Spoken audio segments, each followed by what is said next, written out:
Warning: the following 4-round rookie mock in a Superflex 12-team PPR tight end premium format reflects my own personal views and opinions. It does not factor in your own league context, your own team construction, the nature, the context, the nuance that is so crucial to making your decisions when it comes to drafting. Let me know specific questions in the comments. I'm more than happy to address that. It's always been Caleb Williams at the 101 for me. You talk about Superflex League, you talk about 12 teams, you talk about basic math, 12 times 2, 24. You want high-end quarterbacks. That is how I want to construct my teams. And so I'm taking the upside play with Caleb Williams, who goes 101 in this, 101 in the NFL mock via PFF to the Chicago Bears. Similarly with Caleb, for me, it's Drake May at the 102. He goes second overall in this mock to the Washington Commanders. For me, he's the second pick in Superflex rookie mocks and Superflex rookie drafts because of the upside.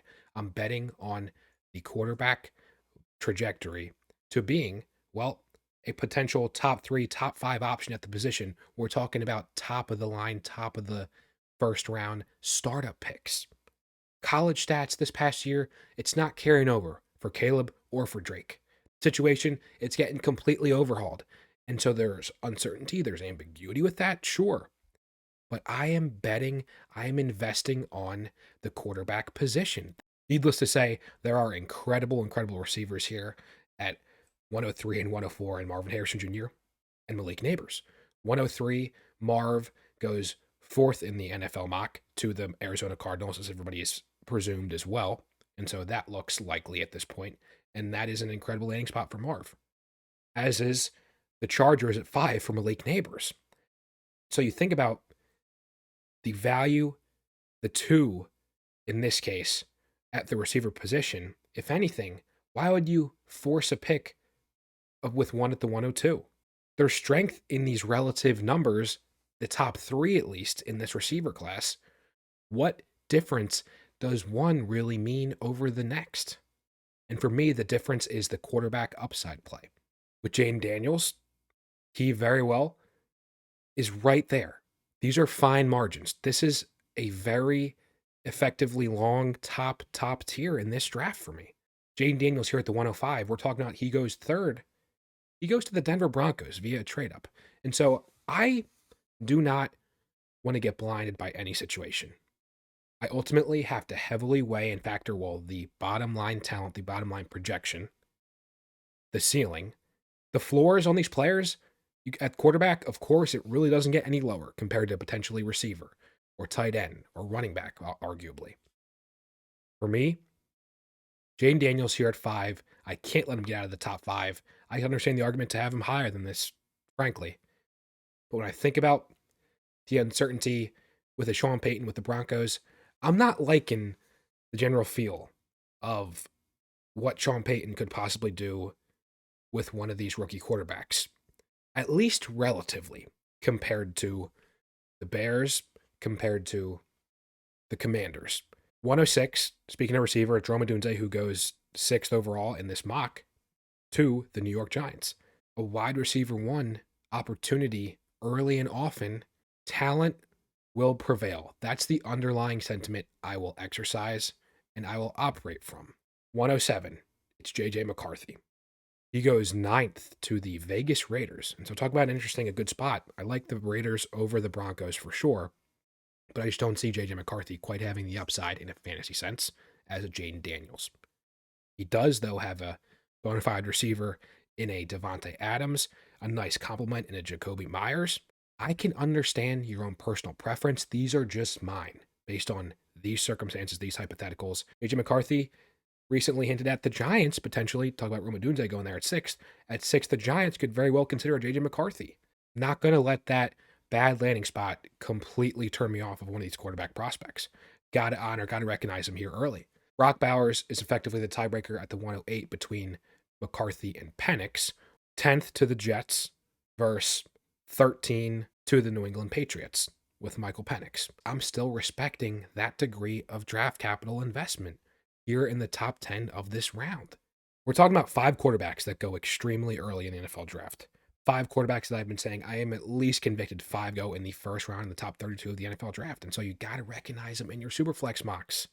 But then you have to recognize this trio of receivers to close out your first round. We're talking Adonai Mitchell, for me, effectively in this same conversation as a Brian Thomas Jr., as guys that could possibly be wide receiver ones, primary options in an NFL offense. And for me, the opportunity with Adonai Mitchell to the Buffalo Bills at 28, it's just too much to overlook.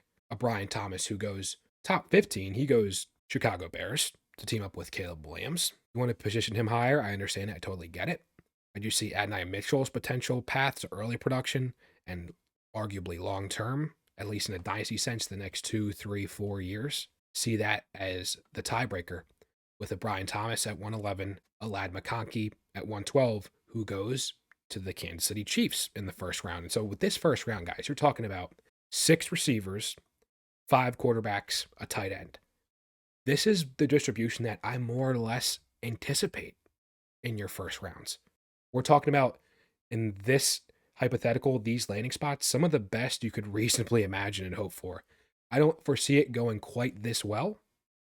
I see potentially some maybe later picks in terms of using on the 5th quarterback in this class, potentially earlier picks on some of the receivers, but not as attractive a landing spot, hence not as good of a quarterback as a Josh Allen or a Mahomes throwing it to you. It's Bo Nix here for me at the 201. Surprise, surprise, I'm valuing quarterback. He goes top of the second to the New York Giants. So I am betting on that opportunity. I want a guy that I think has reasonable upside in fantasy to be a quarterback 2 type, a guy that's getting to throw the ball to Roma Dunze, who does have a piece or two on the Giants offensive line, a line that will continue to be added to in the NFL draft. I like Bo Nix here in the beginning of the second, as I do with Jonathan Brooks, who arguably, look, if you want to put him higher, I totally get it because he is really in a tier of his own in this running back class, at least in this scenario.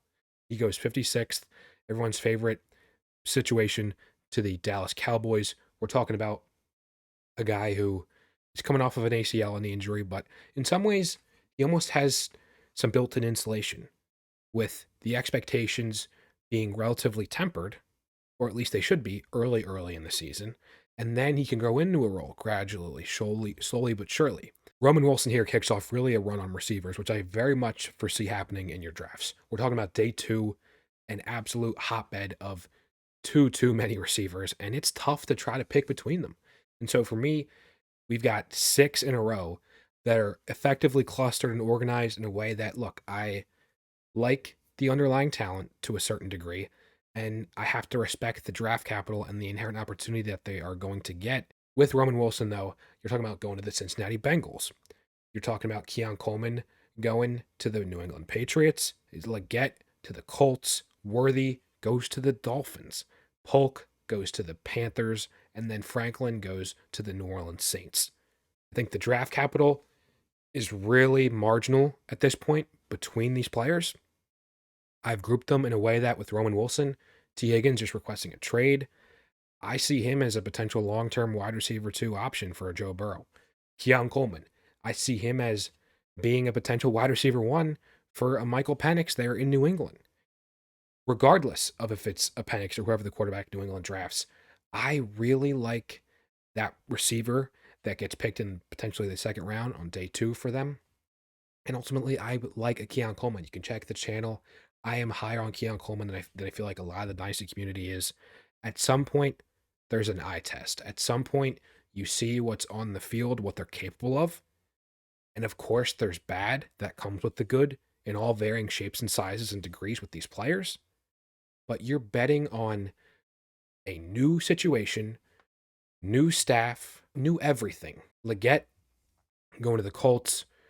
He effectively going to be the potential wide receiver 2 for an Anthony Richardson. And I think with Steichen there, with their offense really upstart, I like that. With Worthy being wide receiver 3 for Tua, maybe it's just this next year. I don't know. Let me know what you guys think of Tua, exactly what happens with this contract. But nonetheless here, Xavier Worthy, I like the player, but it's seemingly redundant in terms of the skill set. You've already got Tyreek there. You've already got Waddle. But then again, it is the Dolphins' calling card. They love speed. Seemingly can't get enough of it. You've got, of course, Mostert and A-Chain at the running back position. And so Worthy, the opportunity, relatively minimized, or at least you think the ceiling is compared to these other guys. But with explosiveness, don't necessarily need as much opportunity or as many targets in theory. So, got to still recognize him here with a mid-second round pick. Polk, one of the sleepers, one of the guys I've liked for a decent bit of time here on this channel. With Polk, he gets the opportunity to be potentially Bryce Young's wide receiver one at a certain point. You've got Deontay Johnson there, of course. So let's say, okay, wide receiver two for Bryce Young. I see a very steady hand, a steady target where Bryce Young can get bailed out for who knows how many times a game. If you don't believe in Bryce Young, you got to believe, or at least subscribe to the idea of getting a talent like a Jalen Polk there and what that can do for him, or at least in the fantasy opportunity sense. At 208, it's Troy Franklin. Troy Franklin here, I know I've been lower on him than many people. With the New Orleans Saints, with the second round draft capital, I've got to recognize his opportunity to be a wide receiver two in that offense. And to be, who knows what the ceiling quite is for these receivers on day two. We always know guys overperform. We're always looking for diamonds in the rough. We're looking for guys, the trajectory, right? The trajectory for me, you've got to factor in the opportunity for the non-quarterbacks in particular, right? The opportunity, the viability of the offense in general. And so Franklin here, whether you love the Saints or not, I think a clear path to wide receiver two of Derek Carr, and who knows who it might be beyond that. Maybe it's uncertain in a bad way, you think, but Derek Carr, who knows how he performs in 2024. So maybe it ends up being a good thing for Troy Franklin in the remaining 3 years, effectively, of his rookie deal down the line. Spencer Rattler, I know it's a hot take here at the 209. We're talking about a guy that goes top of the third round to the Minnesota Vikings. The Minnesota Vikings don't pick a quarterback in the first round or the first couple rounds for that. And so with Rattler, he's a guy that is going to start early in Minnesota. I am wholeheartedly of that belief in this situation, in this scenario. We're talking about a guy that, with that opportunity here in the second, quarterback, a super flex league, I've got to take that shot. Bucky Irving here at the 210, guys. The running back situation landscape in this draft is awful, as bad as it could possibly go, frankly. You think about the first round of this mock, those top 12, as good as you could reasonably hope and expect, all in the first round of the NFL draft. With Bucky Irving, with a lot of these running backs, obviously, Brooks kicked it off middle of the second round, day two. There are a couple of other day two running backs, not even Bucky Irving included. The reason why Bucky Irving here at the 210, he goes to the LA Chargers at 105, out of the first round, or out of the top 100, rather. A guy that is going to get opportunity with the Harbaugh, with the Greg Roman identity, what they want to install there, and a guy that, frankly, has a skill set that is different than Gus Edwards, J.K. Dobbins. With Pearsall here at the 211, I can't exclude him from the second round. I just can't do it. He goes 50th overall to the Philadelphia Eagles, though. And so you're talking about the third receiver in that room, talking about arguably potentially the fourth receiver receiving option on that team. Still got to recognize the underlying talent, though, in my opinion. As I'm doing here with Trey Benson at the 212, he goes 99th to the LA Rams. So with Kyron Williams there, could it be a functional 1-2 combo? Possibly. Very well could be. It is a really good offense. And so does Trey Benson get maybe a 40% workload in that offense in terms of a snap share? He could. At that point, I'll take the swing here at the end of the second. Talk about a running back position where, look, the barrier to entry in terms of being relevant, it arguably in a way isn't as much compared to some of these receivers in this case, in this vein of second round picks in this rookie mock, day two type picks in the NFL draft or to early day three. We're talking about the running back position where there's a bunch of surprises each and every year. You're talking about guys at opportunity. All it takes, and with Kyron Williams, he was out for a decent little chunk of that year. All it takes is a week or two. You build up steam, and then you can potentially sell high on a running back, on a Trey Benson, potentially. It could just take one random week when both are healthy, and a Trey Benson makes the most of his carries, for example, and then you slowly earn a bigger role.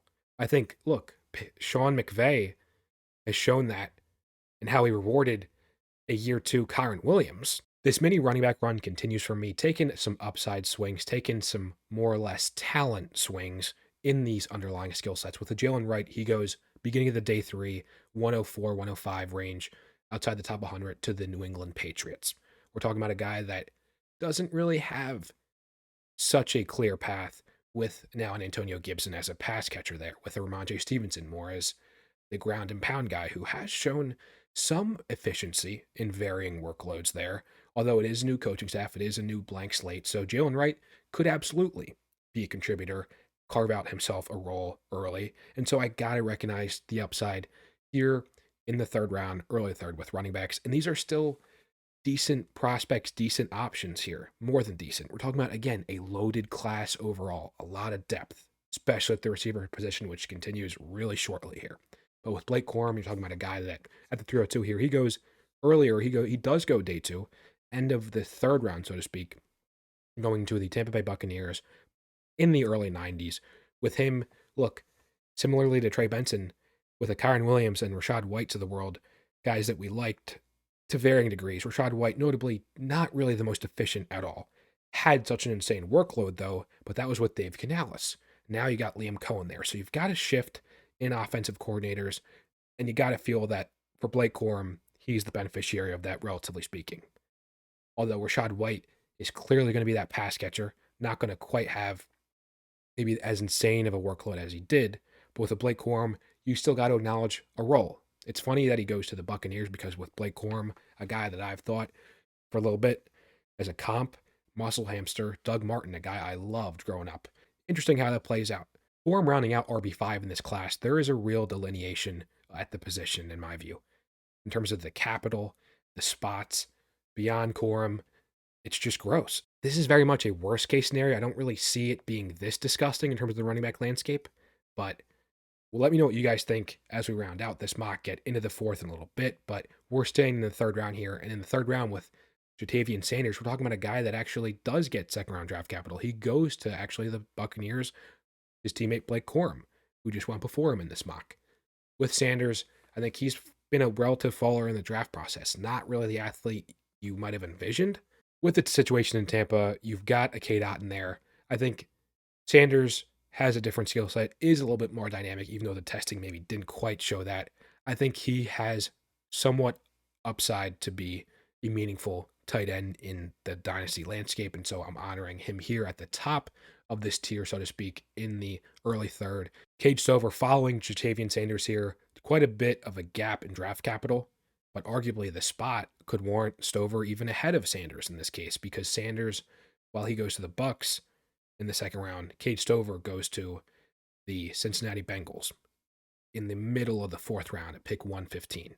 And so, again, a guy that at this point, I'm taking the shot on their possible relevance in the tight end landscape in Dynasty here in the third round in a tight end premium format. What do you guys play, tight end format, premium or not? Two tight end, I know that's one of my leagues, a little bit crazy. At the end of the day, tight ends, you can juice that up as much as you want. Do they really factor in? Ben Sinnott here, rounding out this tier of tight ends, he goes top 100 to the New England Patriots. You can order these tight ends any order you see fit. We end the third with an incredible run on wide receiver. And for me, look, this is very well how it could pan out. Although I expect running backs to potentially play more of a role in this part of the third round. They just don't in this case. They don't because we're talking about an insane supply of day two, end of day two receivers here, guys that went in the third round. And so I'm not going to get too hung up on mentioning their exact draft capital, their pick number, because more or less we're talking about the differentiator being, well, where are they actually going? What is their fantasy upside? What is their path to being fantasy relevant? Starting off, it's McMillan here because he goes to the 49ers. The 49ers, Brandon Ayuk, I feel like he's just not there. We'll see if and when he gets traded, but I got to recognize McMillan and his potential path to being a very relevant fantasy receiver, potential wide receiver two there in San Francisco. Could see him arguably making a case, swap him with Ricky Pearsall, for example. But for me, it's Ricky Pearsall, it's the talent. and the top 50 capital. I just got to respect that in that case. But with Javon Baker here at the 307, we're talking about a guy that goes to the Patriots in that beginning part of the third round. A guy that, look, I got to acknowledge, as much as I love Keon Coleman, he's got a shot to be the primary guy, one of the primary guys at least, to a Michael Penix. Jerry's son, Brendan Rice, does not go to San Fran. Unfortunately, Jalen McMillan took that. But really, the Detroit Lions took the chance from the 49ers even making that happen by picking Brendan Rice in the early part of the third round. Monra, that mega contract there, the extension. With Rice, who is he competing for that wide receiver too? Jameson Williams? Sure, okay. It remains to be seen with JMO. It remains to be seen, and with Brendan Rice, I think it's a very different skill set. It's more physical, aligns in a lot of ways with Detroit and their Dan Campbell style, their ruggedness. So I could very well see this almost happening as a really specific player to team fit. Tez Walker goes to the Steelers in this mock. Talking about a guy that walks in as wide receiver 2. Again, some meaningful upside with a Russell Wilson at least. How long Russell Wilson starts, I don't know. I think Justin Fields takes over at some point there, and we know his ability, or maybe not so much, to support at least multiple receivers in fantasy. Jamar Thrash, pick 100 of the third round, he goes to the Washington Commanders. And so for me, look, I already have gotten at how much I love Drake May, really like Thrash and his opportunity. Look, going up against Jahan Dotson, for example, to be a meaningful secondary option to a Terry McLaurin, with Malachi Corley, more or less the same. In Cleveland, compared to a Jerry Jeudy, I like Corley's shot to be a really unique flavor at receiver in that Browns offense. Of course, you got Amari Cooper there. I like Corley's upside, though, as a volume guy, as an after-the-catch guy.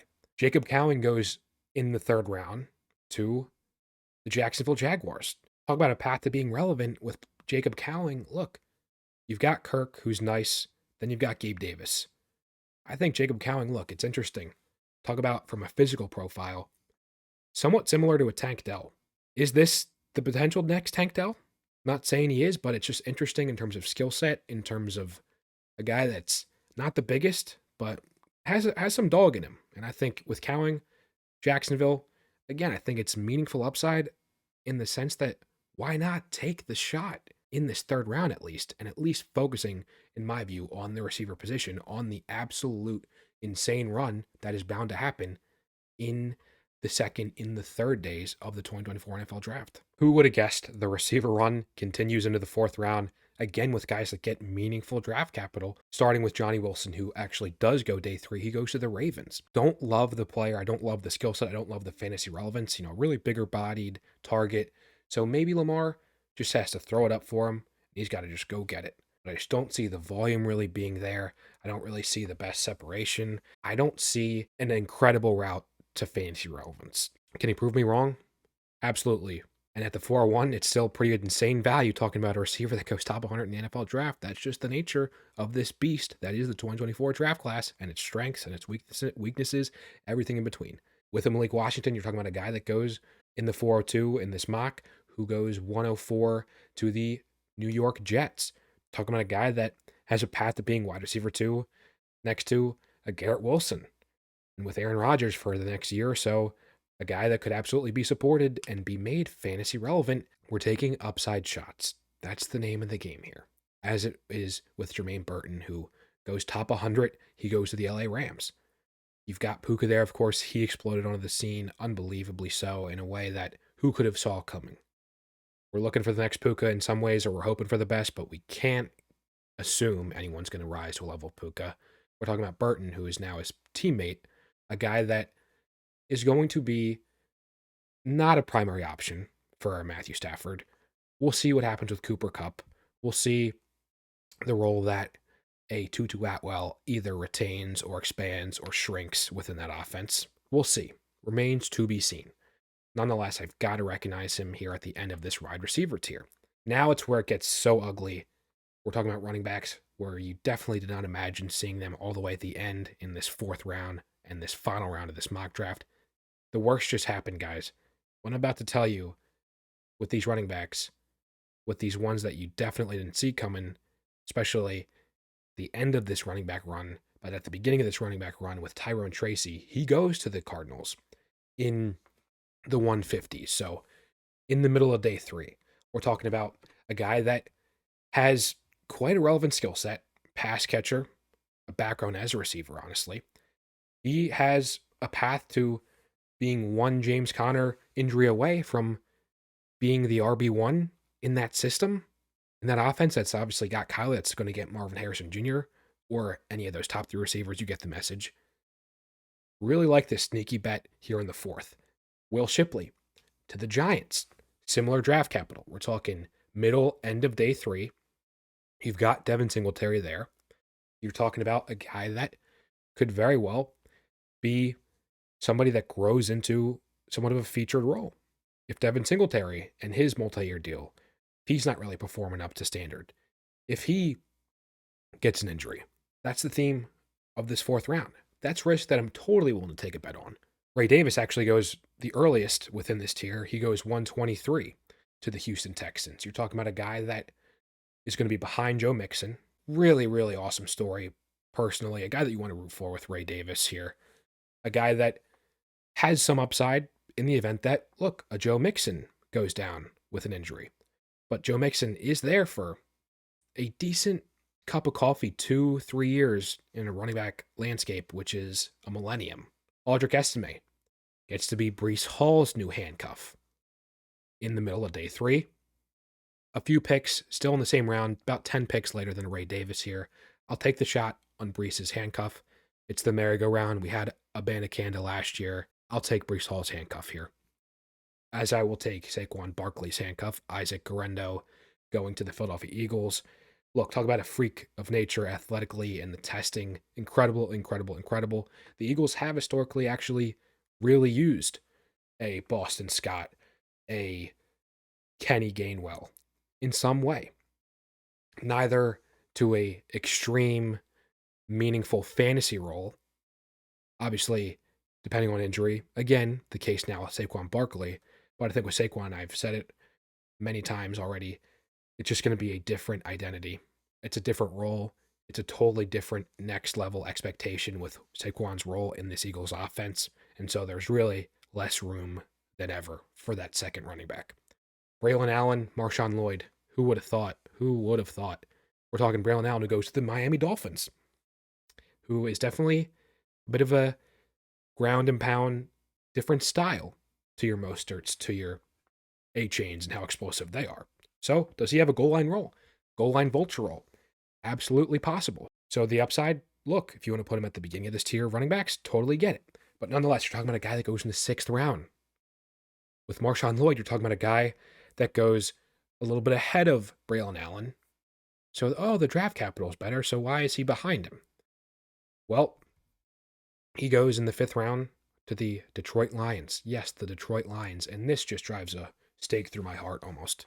With Lloyd, he is up there with that top 5, at least how this mock played out at the running back position. You're just talking about a guy that just, Dave Montgomery, Jahmyr Gibbs, of course, just RB3. So I cannot pick even picking an RB3, in theory, it just speaks to Marshawn Lloyd's talent, even finding his way into this top 48, top 46, more specifically. Had to take a shot on a Joe Milton here. He goes to the New Orleans Saints on day 3, mid-end of day 3. A Derek Carr injury, Derek Carr bad performance, potentially having a Russell Wilson type, although the contract, I know it's a little bit different, but who knows? We get in the middle, end of the season, and if the Saints are struggling again, Joe Milton has a chance to start, make some noise, maybe getting a look to start in 2025. Rounding out this mock, guys, it's Eric All, Mr. Irrelevant, although he could be a relevant tight end. He goes way higher than most of the guys in this round. He goes 115 or 119, in and around that range. You get the gist of an early day 3 player who goes to the Seattle Seahawks. With Ben Grubb, we'll see how he elects to use the tight ends in that Seattle offense. Obviously, it's already relatively crowded with the trio of receivers. Eric All also has a history of injuries, so recognizing him here in the tight end premium format, this is the end of the pre-draft mocks, guys. Let me know what you think of this. I think ultimately this is not the craziest of scenarios. I think at the running back position, it really isn't ideal. So maybe that's the most unrealistic, but in a way, is it really when you think about, okay, 5 go in the top 25, 26 picks, and then guys are bound to fall. Once you get past that day 2 into day 3, anyone could pick them, any team. And so then it's beggars can't be choosers in our sense of the word as dynasty players. You just got to opt for the upside, the more relevancy of these receivers that go in meaningful, much more meaningful draft capital ways than these running backs here. It's just not ideal. Distribution of this is relatively sensible. We're talking effectively half of this draft is receivers. We're talking about a handful of quarterbacks to the tune of 6, 7, 8 quarterbacks. We're talking about 5 tight ends. I think that's realistic. And then all those 10, 12 running backs. I am so excited nonetheless for the NFL draft, guys. Live streaming it day 2, day 3. So I will see you very soon. Let me know what you thought of this mock, how much I got wrong. Have a great one.